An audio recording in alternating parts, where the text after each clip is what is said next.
Maria institute of medical technology കേന്ദ്ര സർക്കാരിന്റെ വികസന ഏജൻസിയായ ഭാരത് സേവക് സമാജിന്റെയും NSTCയുടെയും അംഗീകാരത്തോടുകൂടി നടത്തുന്ന തൊഴിലധിഷ്ഠിത കോഴ്സുകളിലേക്ക് അഡ്മിഷൻ ആരംഭിച്ചിരിക്കുന്നു.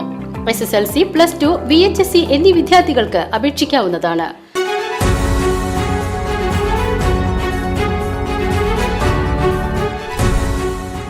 വടക്കാഞ്ചേരി, അകമല, കുഴിയോട്, വെള്ളാംകുണ്ട് മേഖലകളിൽ കടുവയുടെ സാന്നിധ്യം സംശയിക്കുന്നു. ഗോവിന്ദൻകുട്ടിയുടെ കൃഷിയിടത്തിൽ ഇന്ന് രാവിലെ കടുവയുടേതെന്ന് കരുതുന്ന കാൽപ്പാടുകൾ കണ്ടെത്തിയതോടെ പ്രദേശവാസികൾ ആശങ്കയിലാണ്. കാൽപ്പാടുകൾ കണ്ടെത്തി പരിശോധന തുടങ്ങി പുലർച്ചെ കൃഷിയിടത്തിൽ ജോലിക്കെത്തിയ തൊഴിലാളികളാണ് കാൽപ്പാടുകൾ ആദ്യം കണ്ടത്. തുടർന്ന് അവർ സ്ഥലമുടമയെ വിവരമറിയിക്കുകയും അദ്ദേഹം ഉടൻ തന്നെ വനം വകുപ്പിനെ വിവരമറിയിക്കുകയും ചെയ്തു. കാൽപ്പാടുകൾ കടുവയുടേതാണോ എന്ന് ഔദ്യോഗികമായി സ്ഥിരീകരിച്ചിട്ടില്ലെങ്കിലും പ്രദേശവാസികൾ ജാഗ്രതയിലാണ്. കാട്ടുപന്നി ശല്യത്തിന് പിന്നാലെ കടുവ ഭീതിയും. കഴിഞ്ഞ ദിവസങ്ങളിലും കാട്ടുപന്നികളുടെ ശല്യം ഈ മേഖലയിൽ രൂക്ഷമായിരുന്നു.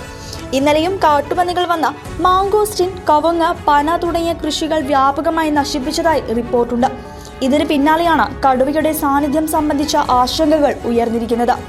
ഫോറസ്റ്ററെ വിവരം അറിയിച്ചപ്പോൾ അവർ സ്ഥലത്തെത്തി പരിശോധന നടത്തുകയും തുടർന്ന് ക്യാമറകൾ സ്ഥാപിക്കാമെന്ന് ഉറപ്പു നൽകുകയും ചെയ്തതായി തൊഴിലാളികൾ കൂട്ടിച്ചേർത്തു. വനം വകുപ്പിന്റെ ഔദ്യോഗിക സ്ഥിരീകരണത്തിനായി കാത്തിരിക്കുകയാണ് പ്രദേശവാസികൾ.